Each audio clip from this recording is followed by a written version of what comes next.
School में selection हो चुका है। तो आप लोग क्या करेंगे, इसको धन्यवाद देते रहेंगे तो प्रभु काम को करते रहेंगे। एक इंसान अपने वादे से मुकर सकता है, लोग अपने वादे से मुकर सकते हैं, लेकिन परमेश्वर अपने वचन से कभी नहीं मुकरता, क्योंकि वो मनुष्य नहीं है, वो क्या है, परमेश्वर है। ऐसा अगर नहीं करते हैं तो आप लोग करके देखिए, ऐसा होता है। और एक वचन है, अभी बीच में ये वचन को मैं सोच रही थी, 5 रोटी 2 मछली के बारे में जानते हैं आप लोग, सुने हैं? कितने लोगों को? 5000 कितने थे? मुझे भी याद नहीं है अच्छे से। 5000। आपको पता है सबसे पहले प्रभु यीशु मसीह क्या किए, रोटी और मछली को लिए और स्वर्ग की ओर खड़े हुए और क्या बोले, धन्यवाद दिए। क्या किए? धन्यवाद दिए। उनको नहीं पता कि 5 रोटी 2 मछली मुझे कैसे पुराना है ना, समझने की कोशिश करिएगा इसको। 5 रोटी 2 मछली को कैसे पुराना है ये उनको नहीं पता। वो क्या किए, सीधा धन्यवाद दिए। क्या किए? धन्यवाद दिए। धन्यवाद के साथ बांटना शुरू किए, तो जितने भीड़ थी उतने लोगों के लिए भी हो गया और बहुत सारी टोकरियां भी क्या हो गई, बच गई। हुआ ना ऐसा? हुआ ना? तो प्रभु यही चीज को कहते हैं। और प्रभु बोलेंगे कि यीशु मसीह तो स्वयं परमेश्वर थे, लेकिन वचन कहता है, इफिसियों की कौन से पत्री में है, उसमें वचन कहता है कि प्रभु यीशु मसीह जब पृथ्वी पर आए तो पूरा मनुष्य रूप में थे, अपने आप को शून्य कर दिए थे। उसमें परमेश्वर का कोई सामर्थ्य नहीं था। वो किसी को छूते थे चाहे हो जाते थे, उसमें परमेश्वर का सामर्थ्य नहीं था, वो मनुष्य का सामर्थ्य था जो आज भी हमारे अंदर है। विश्वास करते हैं ना? अब वचन को देखेंगे तो वचन भी बोलता है कि जब प्रभु यीशु मसीह जब पृथ्वी पर आए तो क्या कर दिए थे, अपने आप को पूरी तरीके से शून्य कर दिए थे। वो परमेश्वर के रूप में नहीं थे, वो क्या के स्वरूप में थे, इंसान पूरे मनुष्य के स्वरूप में थे। ऐसा मैं नहीं कह रही हूँ, ऐसा वचन कहता है। और वचन ये भी बोलता है कि जो प्रभु यीशु मसीह खुद बोलते हैं, इसमें फिलिपियों आपका 2:7 में लिखा है, 6 और 7 में आप लोग देख सकते हैं। फिलिपियों 2:6-7 में, जिसने परमेश्वर के स्वरूप में होकर परमेश्वर के तुल्य होने को अपने वश में रखने की वस्तु ना समझा, वरन अपने आप को ऐसा शून्य कर दिया और दास का स्वरूप धारण किया और मनुष्य के समानता में प्रकट हो गया।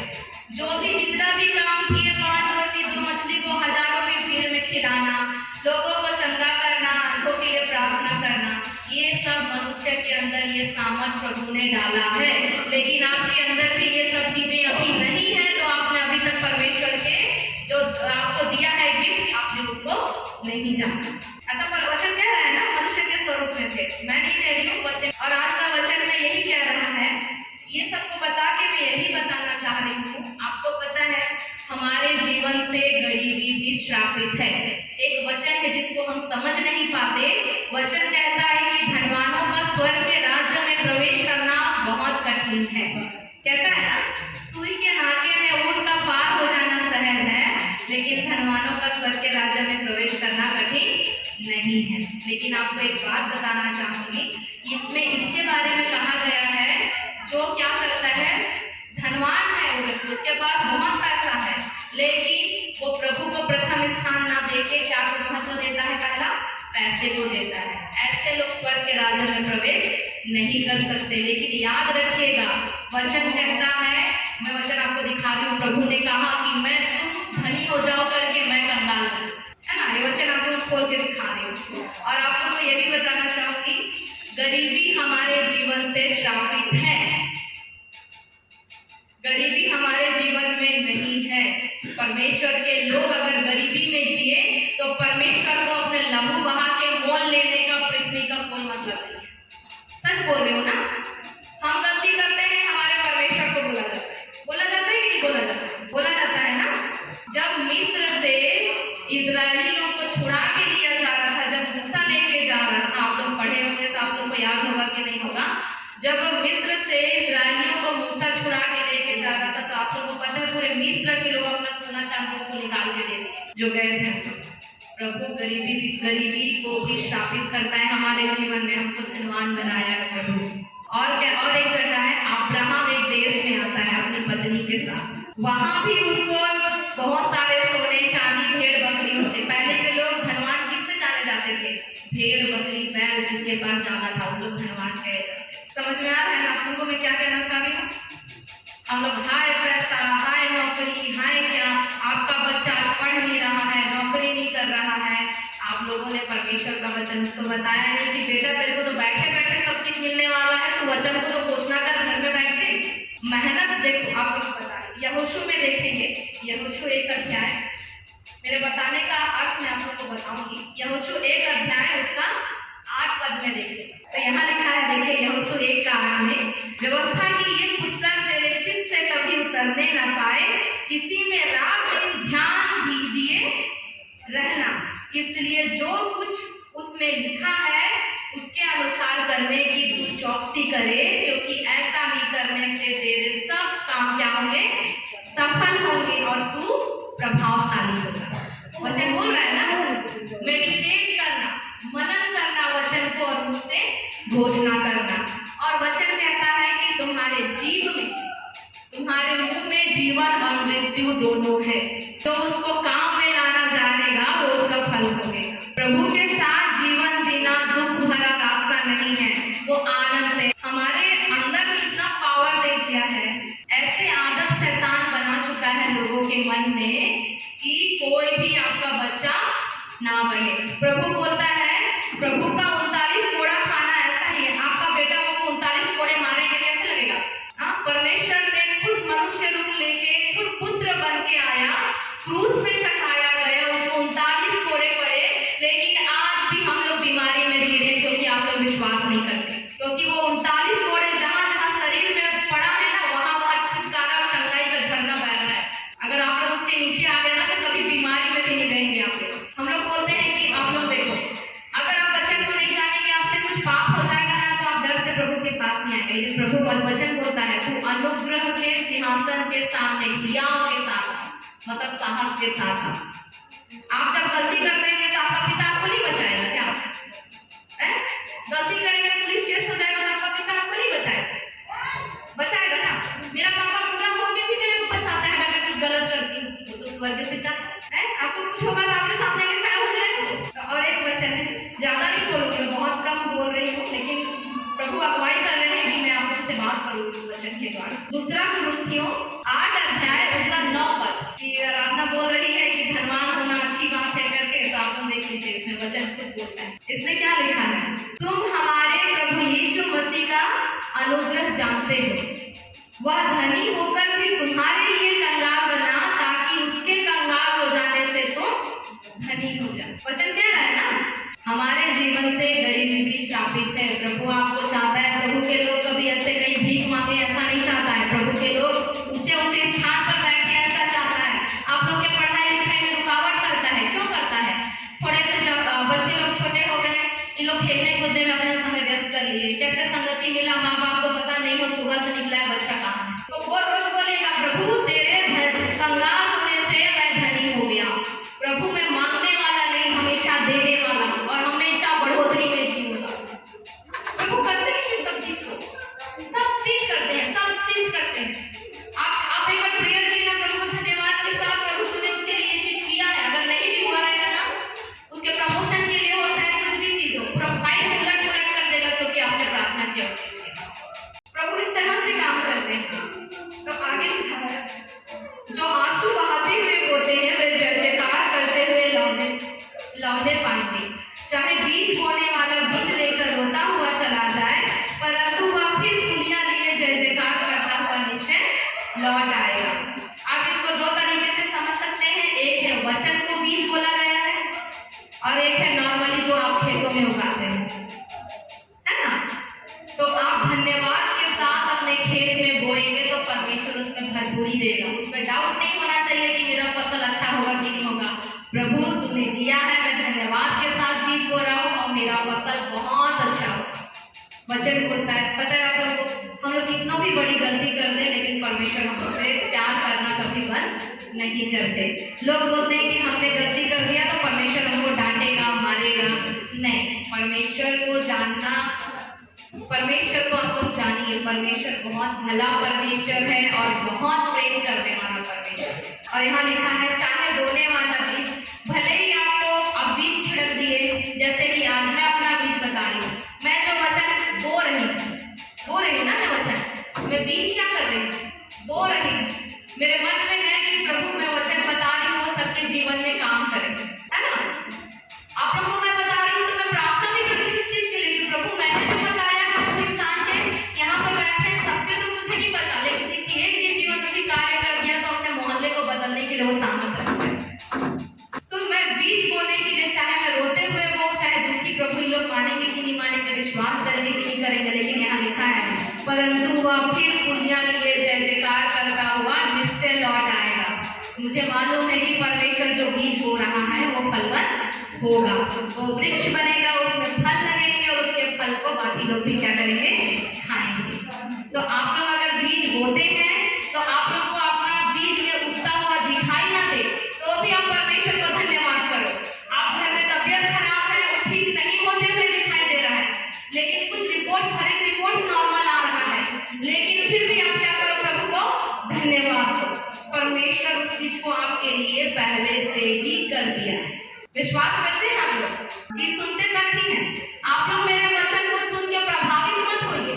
प्रभावित तो कोई नहीं होता, हम वचन बताएंगे वो सुनकर रोने लगेगा उसी समय, लेकिन उसके जाने के बाद, यहाँ से निकलने के बाद वचन का कोई मोल नहीं। आप लोग बोलते हैं यीशु मसीह आत्मा है, यीशु मसीह साक्षात हमसे बात करता है। यीशु मसीह ये है, वचन है यीशु मसीह, वचन ही देहधारी हुआ है और पृथ्वी पे आके हमारे बीच में डेरा वास किया है। ये है यीशु मसीह, वचन है यीशु मसीह जो आपसे कहता है अपने घर में परिस्थितियों को बदलते हुए भी ना देखो, फिर भी परमेश्वर का धन्यवाद करो। जो विश्वास करते हैं उसके लिए, आप लोग विश्वास करते हैं कि नहीं करते?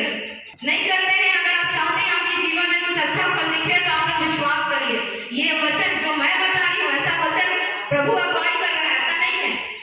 ऐसा वचन सुनने के लिए लोग तरसते रहते हैं कि कोई हमको आज भोजन खिला दे। परमेश्वर आज खड़े किए हैं तो जरूर है, कोई एक नहीं, दो नहीं, किसी से तो बात करेंगे जरूर इस चीज को कि लोग जो परेशानी लेके आए हैं वो हर चीज यहाँ से सुन के जाए और क्या हो, फलवंत हो, और लोग कहें कि प्यार करने लगे, तब जाति जाति के बीच में कहा जाए कि यहोवा ने इनके साथ क्या किए हैं, बड़े बड़े काम किए हैं। कहाँ दिख रहे हैं बड़े बड़े काम? परमेश्वर का काम बातों का नहीं है, सामर्थ का काम है। अगर आपके जीवन में वो सामर्थ नहीं दिख रहा है तो लोग कैसे विश्वास करेंगे? आप मुंह से बोलेंगे तो कोई विश्वास कर लेगा क्या? मैं बोलूंगी यीशु आपके लिए सब चीज किया, यीशु बहुत प्रेम करता है आपसे, यीशु सब चीज करता है आपके लिए क्रूस पे चढ़ाया गया। आप मुंह से बोलोगे तो कोई यकीन करेगा?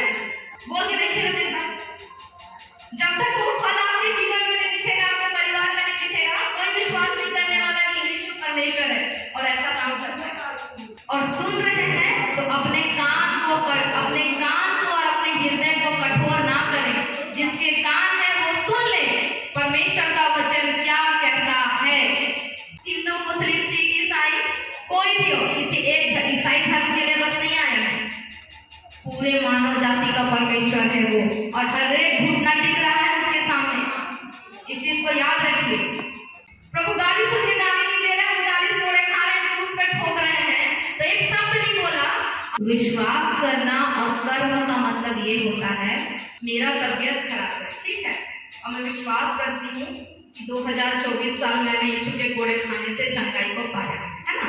प्रभु ऐसे ही बोलते हैं ना, यशायाह 53:5 में बोलते, मेरे अपराधों के लिए घायल किया गया, मेरे अधर्म के लिए कुचला गया, मेरी शांति के लिए उस पर ताड़ना पड़ी कि उसके कोड़े खाने से क्या हो जाए, हम चंगे हो जाए। मैं विश्वास कर रही हूँ कि प्रभु ने मुझे 2024 साल पहले चंगा किया और मैं बेड में पड़ी। ये विश्वास नहीं, आपका विश्वास, आपका बेटा सांस भी बंद कर दे तो भी होना चाहिए बेटा। भजन संहिता 91:16 पर कहता है, 91:16 कि मैं तुझे दीर्घायु से तृप्त करूंगा और अपने किए हुए उद्धार का दर्शन दिखाऊंगा। दीर्घायु क्या होता है? जब तक हमारा एज ना पूरा हो जाए, उम्र जो साल प्रभु ने हमें दिया है, आखिरी सांस भी हो जाएगा। विश्वास से बोलो, विश्वास करोगे मेरा बेटा कुछ नहीं हुआ है, कुछ नहीं होगा। ये होता है विश्वास। पवित्र आत्मा की आग से भर जाओ आप लोग, आपके सामने भी पतरस की परछाई से कुछ आपका दर्द पढ़े हैं ना आप लोग। पतरस क्या था? उनका चेला था, है ना। उसके परछाई से भी कुछ आत्मा निकल रहा था। लोग जैसे पतरस चलते जा रहा है रोड में तो बीमार है उसको लगा कि बाहर लगा देते थे कि उसका छाया पड़ जाएगा तो चंगे हो जाए। इतना सामर्थी वचन को छोड़ के आप कितनों इंसानी बुद्धि लगा दो, कुछ नहीं होने। कितनों इंसानी